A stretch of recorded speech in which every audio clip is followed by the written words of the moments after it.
You ever heard the saying that everything is energy? Raise your vibration. Those are the things I would have told you in college when I was in my backpacking days. I admittedly didn't really have understanding of what it meant. But as I've deepened my understanding in the world of self-improvement, I really have come back to the fundamental truth that everything is energy. You don't manifest what you want because, let's face it, everyone wants more money, more happiness, more love, better relationships. You don't manifest what you want. The reality is you manifest who you are. And everything in your outer world is a reflection of what's on the inner world. Put another way, the energy and the vibration you're experiencing on a day-to-day.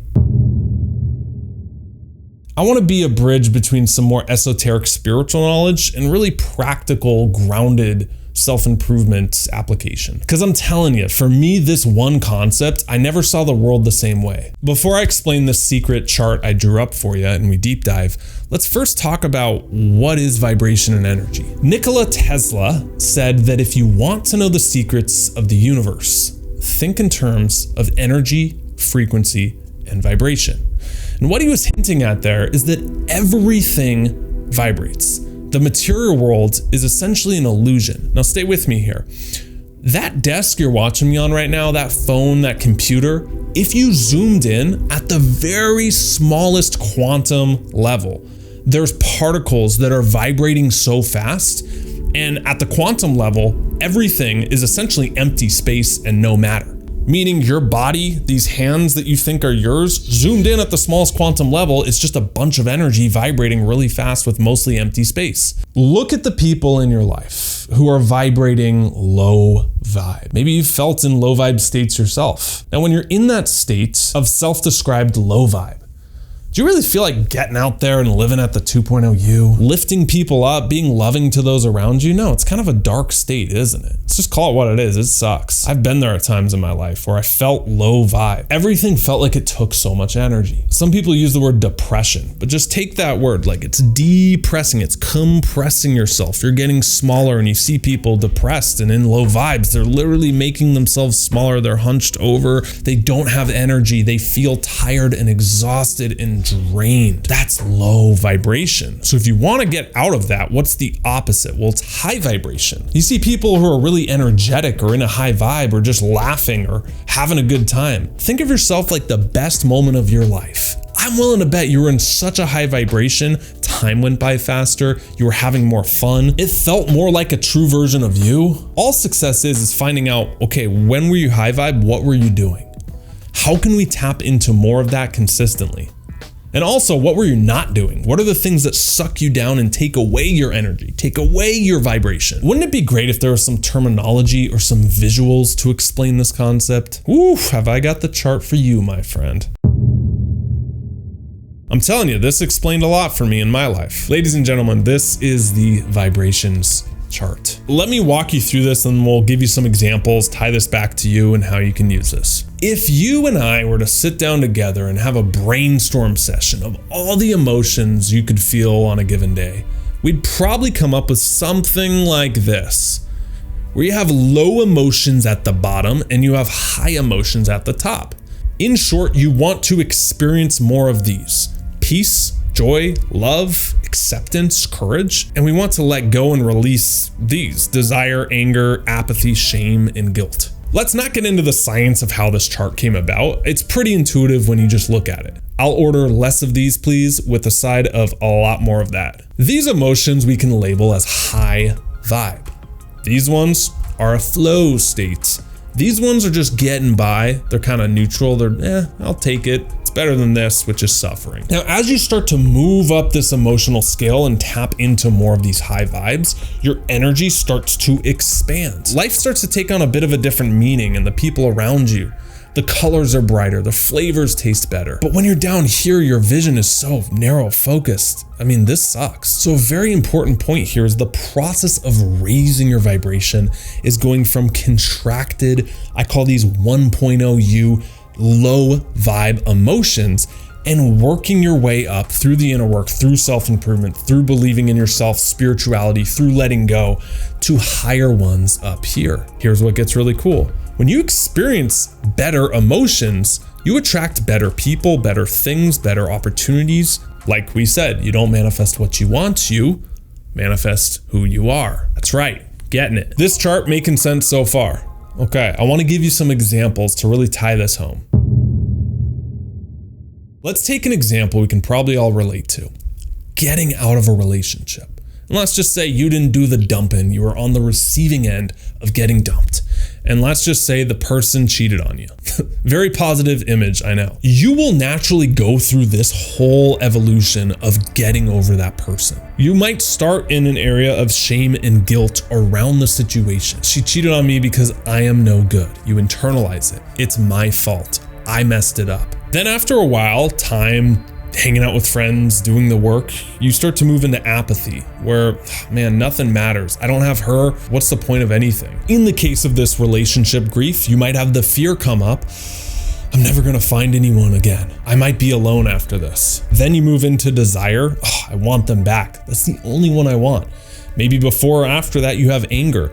You know what? They don't want me back. Screw them. And here's the thing, some people get caught there and they never evolve past that. That anger starts to become their worldview of men or their worldview of women. And they say things like, all women blank, all men cheat on you. The underlying tone with that is a lot of anger. And what that says is people just haven't evolved through that. They haven't worked their way up this chart. They're getting stuck or blocked by a lower emotion, and thus their life feels kind of shitty. As they say, garbage in, garbage out. I'm not above this. I've had this in my life too, which is why I have firsthand experience with this. Pride kicks in. Oh man, she left me. She doesn't want me back. Well, I'm gonna show her. I'm gonna get ripped and then she'll know what she was missing. Maybe pride is, I didn't even want them anyway. Deep down inside, you're like, I miss her so much. But then a funny thing happens. If you allow yourself to let go, work through this, reflect, time is a good buffer for this. Eventually, you get into the spots of acceptance. You know what? She left me. And although that hurt and I was damaged and, I went through the ringer of this, I wouldn't want someone who would treat me like that. It's actually maybe a good thing that this happened because I wouldn't treat me like that. That's a powerful emotion because now you can start getting into reason and love. Reason, the good things she left me because I don't want someone who would treat me like that. Thank God we're not together anymore. Holy crap. You can eventually get into love, experience joy, and find peace. See how that example follows this natural progression, doesn't it? Going from a low vibe of suffering out of a relationship into a high vibe of finding love again and connection. One note here is while we took the example of relationships, this can happen with money, this can happen with life circumstances, this can happen with grief. The 7 stages of grief is another theory, right? When someone dies, you go through these. This can happen fast for some people. This can happen really slow for others. Sometimes this never even happens at all. And again, you get blocked or stuck here along the way. I used to know someone whose parent was just always watching CNN. Like you'd go in and it was just this news network and it was doom and gloom. When our last president was in office, CNN's ratings were crazy because people tuned in to fuel that negativity and hear about this negativity of this evil person. Some people get addicted to these lower vibes because that's all they know. In that example of consuming the news, you might be thinking, well, why would someone consume something that's blatantly negative all the time? Well, here's the thing. I mean, if they're naturally vibrating at a lower state, like someone who's really depressed, news is actually their way of raising themselves up. If you're in shame and guilt, well, news calibrates around anger and fear, doesn't it? So going 2 steps up feels good. It's your way of raising your vibe. And so from that angle, we can't really even judge people who choose to consume that. They don't even know that they're stuck or blocked there. Another thing that really keeps you stuck and blocks you and lowers your vibe in that situation, gossip. Gossip, criticizing, and blaming. You want to stay as far away from that as you can. Take an audit of your mental diet and your inputs. What are you fueling your mind and your thoughts with, and how that's impacting your life? Because remember, garbage in, garbage out. A couple habits on this that have served me very well that you might consider adopting. Every single morning I wake up and the very first thing I do is I fuel my mental inputs with high vibe nutrition. So I'm reading, I'm meditating, I'm journaling. I try to do this the first hour of the day, mentally washing yourself and getting in those high vibes. One common critique I had about this when I was getting into the world of inner work and self-improvement, spirituality, was, well, if I'm in a low state, like I'm literally in this crappy 2-bedroom Seattle apartment where it rains 300 days a year. I don't even think we have heat in the house. My business isn't working. I'm just literally at my computer blanking and I have no energy to really do anything. How do I operate in a high vibe when I'm obviously in a low vibe? Like, this feels fake. Here's a deep dive answer on that. There was a study done, I believe it was published in the Journal of Neurophysiology. I'm gonna paraphrase it here, but they took 2 groups of people and they were gonna teach them how to play piano. The first group of people, they gave lessons for 5 days for 2 hours. They'd never played piano before in their life. They hooked them up to an fMRI, a brain scanner, and they could see all these new motor networks that started connecting. That's what happens in your brain. When you start learning new skills, you get better and better. It becomes more habit, becomes more subconscious. The first time you do it's really tough, and then your brain starts to formulate all these new connections. It just becomes easy. Here's where it gets crazy. The second group, 5 days, 2 hours a day, except they never laid a hand on the piano. All they did is they showed them what they would be doing and they just had them mentally rehearse it. This is what's really cool, is when they hooked them up to the same brain scanner, they found almost an identical amount of new motor pathways that had formed.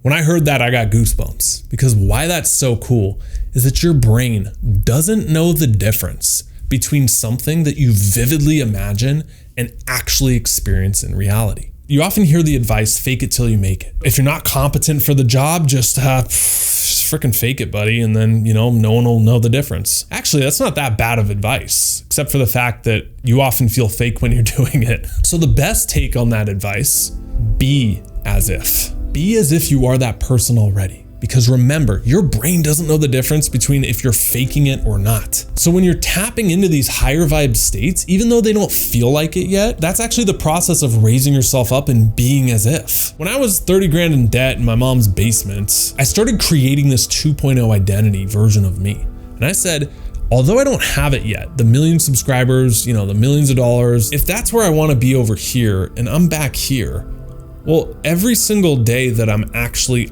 on that path, eventually I'll get there if I don't quit, right? That's the exact same process with you. So if it feels fake, it's just because you're at the start. And if you just be as if and stay on that path, eventually you start to merge in and you are that person. And that whole realness of when it actually happened is an illusion. In other words, it's a gradual moving and attracting towards. It's not just like a flip a switch and then it happens. I actually found a shortcut. So instead of working through these, just jump straight up here. And it's one word, excitement. I'm convinced that excitement is the most powerful vibe you can tap into.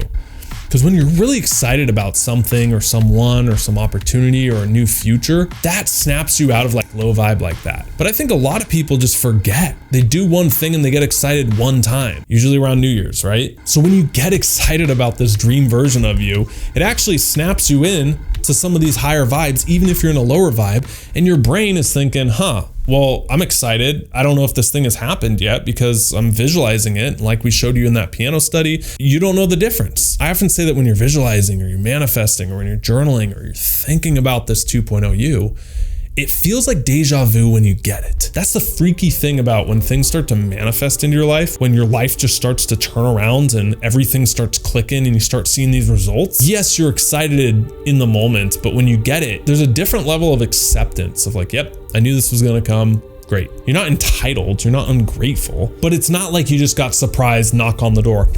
Hey, you just won the lottery. Here's 40 million bucks. Whoa! It's not that kind of thing. So find ways to tap into this excitement every day. I've spoken before about creating a mini scene in a movie and revisiting that every single morning or evening, tapping into that excitement, feeling the emotions of you in that dream 2.0 version. Maybe this is journaling. Maybe this is looking at other people and getting really excited about seeing what's possible. Being excited when you see people who are crushing it and being like, you go, I'm gonna cheer you on, good for you. And hey, that's possible for me too. There's one important point here on this chart, because you might be thinking, well, why do sometimes I feel like I'm in that state of where everything's clicking, but then other times I feel like I'm bouncing down here? I got the answer. You don't have one vibration, you have two. You have a habitual state of where you calibrate, and then you have a temporary state of where you can jump into.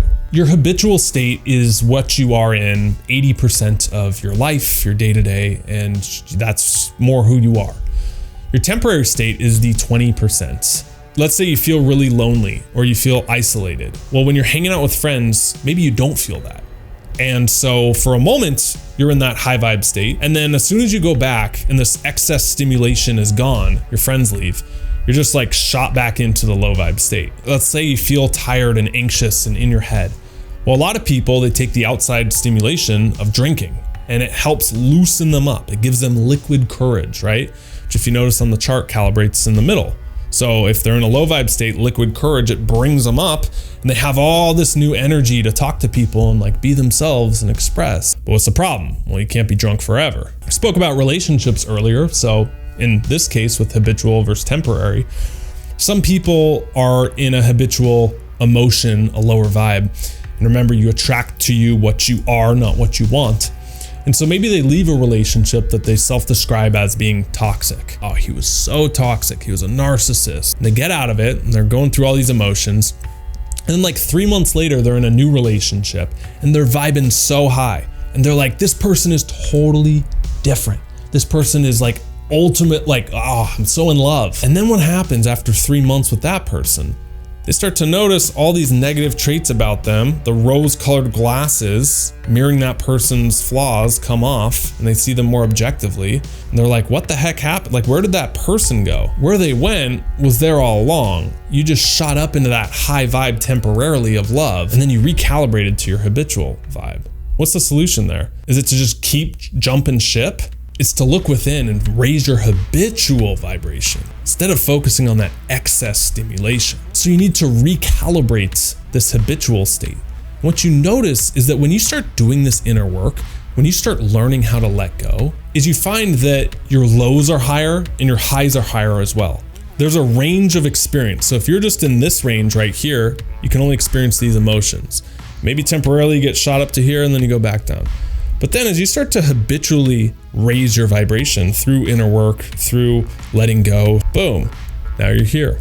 Boom, now you're here. And boom, now you're here. And so it's really hard when you're in this state to get sucked all the way back down. We've been talking a lot about raising your vibe. And I think that one of the best ways to raise it is to actually let go of lower ones. A lot of these lower ones come from your core stories or what's happened in your past. You need to let go so you can make space and move up and let things in. So what I'll do now is instead of going through that whole process here in this video, I'll link up right here a perfect follow-up. This is on the process of what it means to let go, and it's gonna build on this chart. You're gonna see it again. This video will help you start the process of letting go and shifting in to that 2.0 you.